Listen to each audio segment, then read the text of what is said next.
न तो अहं कामये राज्यं न सुखं न च पुनर्भवं कामये दुःखतप्तानां प्राणिनामार्तनाशनम्।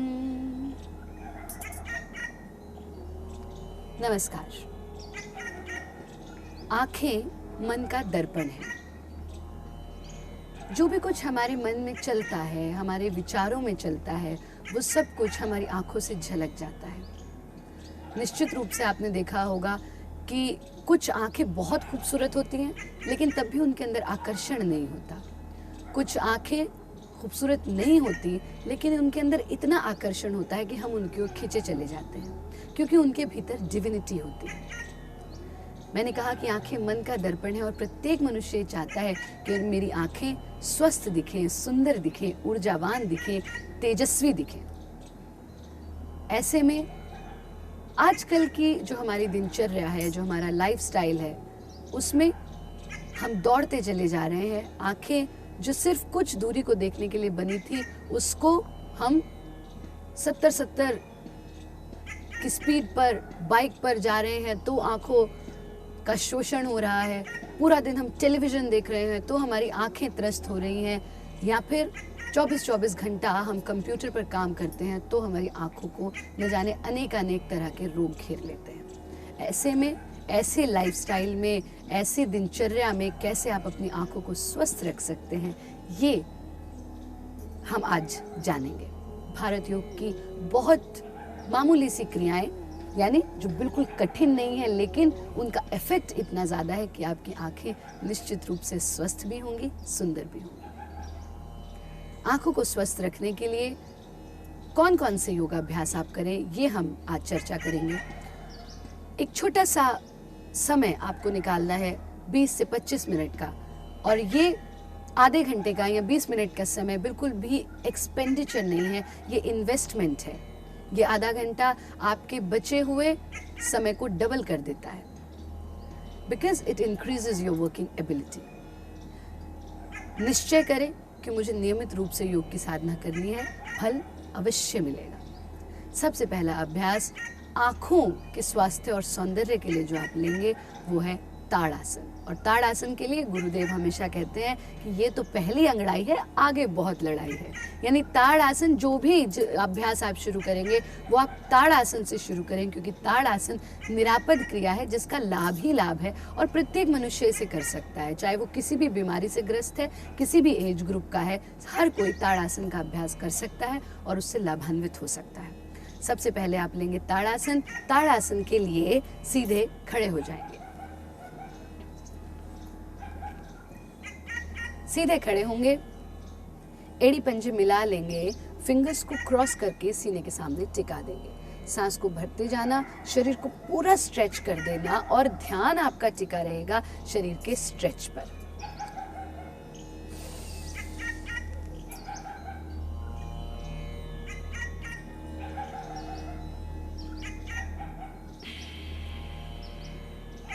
यथा सामर्थ्य रुकें, जितना देर आप कंफर्टेबली रुक सकते हैं, और फिर सांस छोड़ दें। फिर से पोजीशन लें।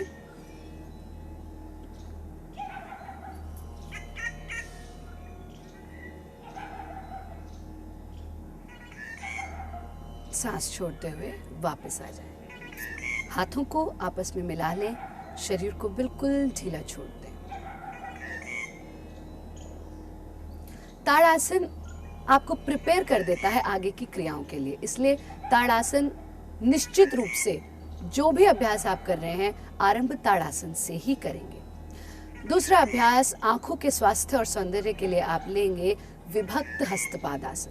विभक्त हस्तपादासन के लिए पैरों में थोड़ा सा डिफरेंस दे देंगे, थोड़ी सी दूरी पे पैरों को टिका देंगे, हाथों को आपस में मिलाएंगे, सांस भरते हुए हाथों को ऊंचा उठाना, सांस छोड़ते हुए आगे झुकते जाना, पहले लोअर बैक से, फिर मिडिल बैक से, फिर अपर बैक से, और हाथों को भी ढीला छोड़ दें, सर को भी ढीला छोड़ दें, पूरे शरीर को ढीला छोड़ दें, रक्त के संचार को ऊर्ध्वमुखी होने दें।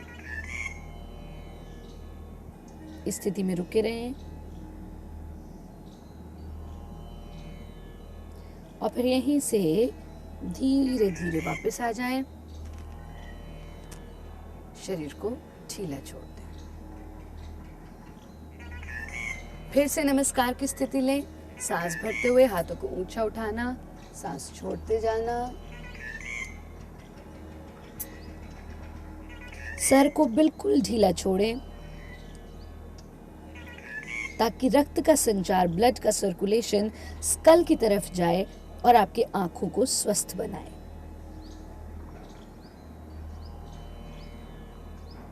और फिर वापस आ जाएं, रिलैक्स। ध्यान रहे कि ग्रेविटेशनल फोर्स की वजह से हमारा रक्त का संचार, ब्लड का सर्कुलेशन डाउनवर्ड रहता है, नीचे की तरफ रहता है। इसलिए आपने विभक्त हस्तपाद आसन करके रक्त के संचार को ऊर्ध्वमुखी बनाया, जिससे आपकी आंखें तो स्वस्थ होंगी, साथ में आपका पूरा स्कल यानी आपकी स्किन, आपके बाल, आपके कान, हर चीज के लिए लाभकारी है विभक्त हस्तपाद आसन। विभक्त हस्तपाद आसन के बाद जो अगला अभ्यास आप लेंगे वो है ऊष्ट्र आसन का अभ्यास। कैसे करेंगे ऊष्ट्र आसन? ऊष्ट्र आसन के लिए वज्रासन में बैठ जाएं और वज्रासन में बैठने के बाद पंजों को जमीन पे टिका देंगे, यानी ऊष्ट्र आसन का भी जो सुगम ऊष्ट्र है वो हम आपको आज दिखा रहे हैं। पंजों पर आ जाएं और फिर अपने हाथों से अपने एंकल्स को पकड़ना है, ऐसे कि अंगूठा अंदर की तरफ रहे और उंगलियां बाहर की तरफ। इस स्थिति में पकड़ लेना। अब सांस भरते हुए पहले हिप्स को ऊंचा उठाना, फिर कमर का पूरा आर्क बना देना और फिर सर को पीछे ढीला छोड़ देना। ऐसे ढीला छोड़ना कि रक्त का संचार फिर से स्कल की तरफ हो।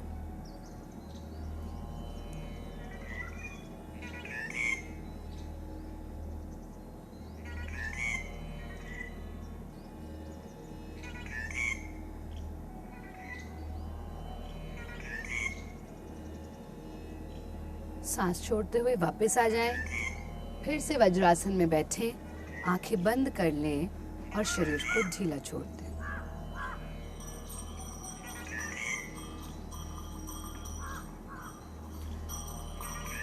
फिर से पंजों पर आ जाएं, अपने टखनों को पकड़ना,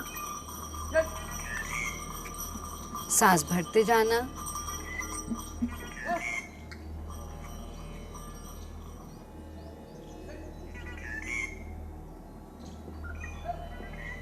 सांस छोड़ते जाएं, फिर से वज्रासन की स्थिति में आ जाएं, शरीर को ढीला छोड़ दें। ये किया आपने ऊष्ट्रासन का अभ्यास। और आसनों में जो अंतिम आसन आप लेंगे वो है अर्ध शीर्ष आसन। शीर्षासन, जिसमें सर नीचे पैर ऊपर होते हैं, वो क्योंकि प्रारंभिक स्थिति है आपके, और अगर आरंभ में ही हम आपको शीर्षासन कराएं तो ये गलत है। उसके एडवर्स इफेक्ट्स हो सकते हैं, वो आपको नुकसान कर सकता है। इसीलिए वो साधक जो भी आरंभिक साधना कर रहे हैं वो अर्ध शीर्षासन करेंगे। अर्ध शीर्षासन से भी आपको शीर्षासन के ही बेनिफिट्स मिलेंगे। वज्रासन में बैठेंगे, फिंगर्स को क्रॉस करके इस तरह से हथेली को जमीन पे टिका देंगे और फिर अपने सर को अपनी हथेली के साथ टिका देना। हिप्स को ऊंचा उठा लेना और फिर घुटनों को भी उठा लेना। इस स्थिति में आ जाएं और पंजों को घुटना सीधा रखते हुए जितना नजदीक हो सके उतना नजदीक लाना। ध्यान रहे कि इस स्थिति में आंखें बिल्कुल बंद रहेंगी।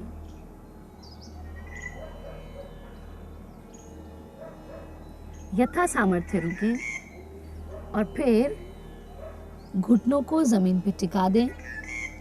वज्रासन की स्थिति में आ जाएं, एक के ऊपर एक दूसरी मुट्ठी बना करके उस पर अपने माथे को टिका दें।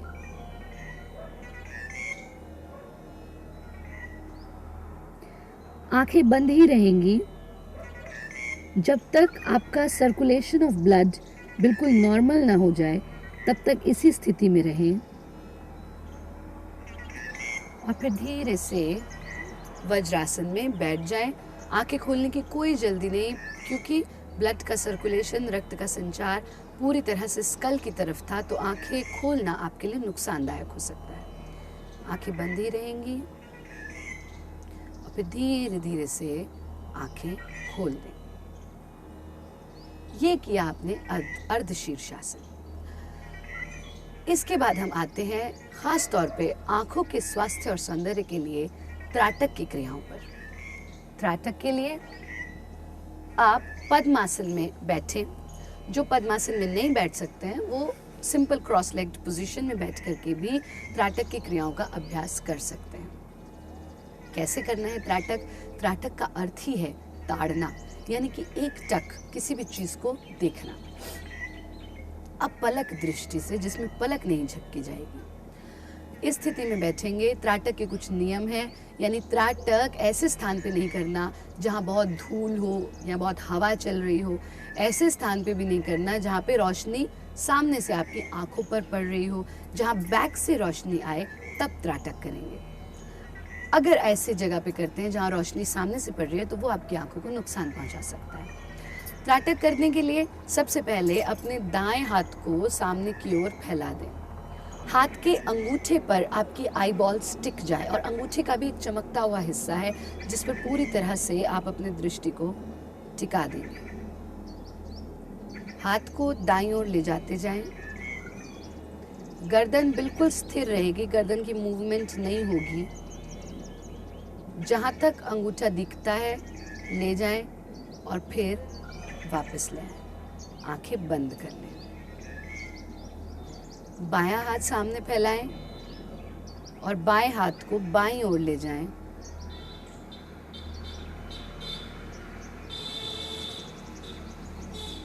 और फिर वापस ले आएं।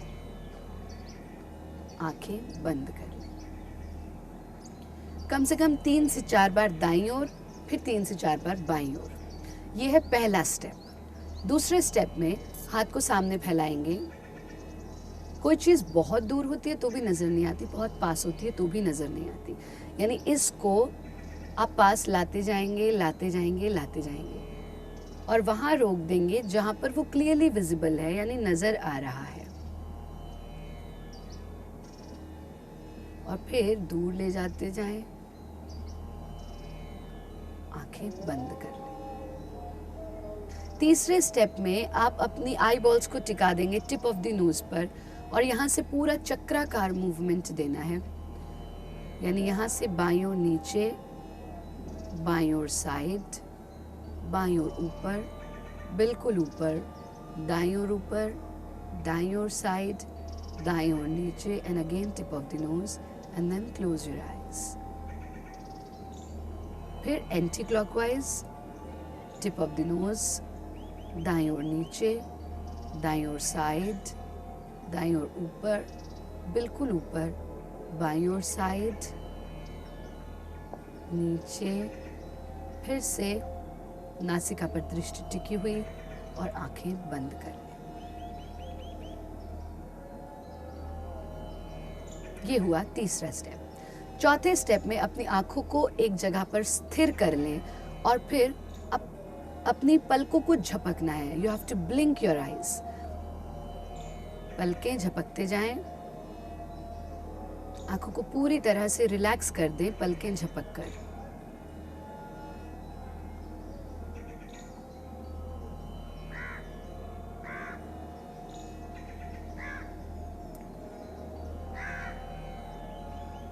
पांचवें स्टेप में हाथों की कटोरी बना दें और आंखों पर टिका दें। ध्यान रहे कि आंखें खुली रहेंगी। अब आंखें बंद कर लें और हथेलियों को हटा दें। इस स्थिति में आपको लालिमा नजर आएगी या फिर ऑरेंज कलर नजर आएगा। इस रंग पर कंसंट्रेट करना, कलर मेडिटेशन। और फिर धीरे से आंखें खोल लें। ये किया आपने त्राटक की क्रियाएं। जो आसन आपको बताए गए उनका रेगुलर अभ्यास करें, त्राटक की क्रिया करें, और साथ में एक प्राणायाम जो आपको रेगुलर करना है वो है नाड़ी शोधन प्राणायाम। नाड़ी शोधन प्राणायाम के लिए आप अपने आसन में स्थिर होकर के बैठेंगे। देख लेंगे कि आपका कौन सा स्वर चल रहा है। अगर दायां स्वर चल रहा है तो बाएं नॉस्ट्रिल को अपने राइट हैंड की 3rd फिंगर से बंद कर लेंगे और दाएं से सांस भरते जाएं, भरते जाएं, भरते जाएं। 4 काउंट में आप सांस भरेंगे, दायां स्वर बंद करेंगे और बाएं से सांस छोड़ते जाएं, छोड़ते जाएं, छोड़ते जाएं। 8 काउंट में। फिर 4 काउंट में सांस भरते जाएं, भरते जाएं, भरते जाएं। जिस स्वर से सांस छोड़ा था उसी से सांस भरेंगे, उसे बंद कर लेंगे। दूसरी ओर से सांस छोड़ते जाएं, छोड़ते जाएं, छोड़ते जाएं।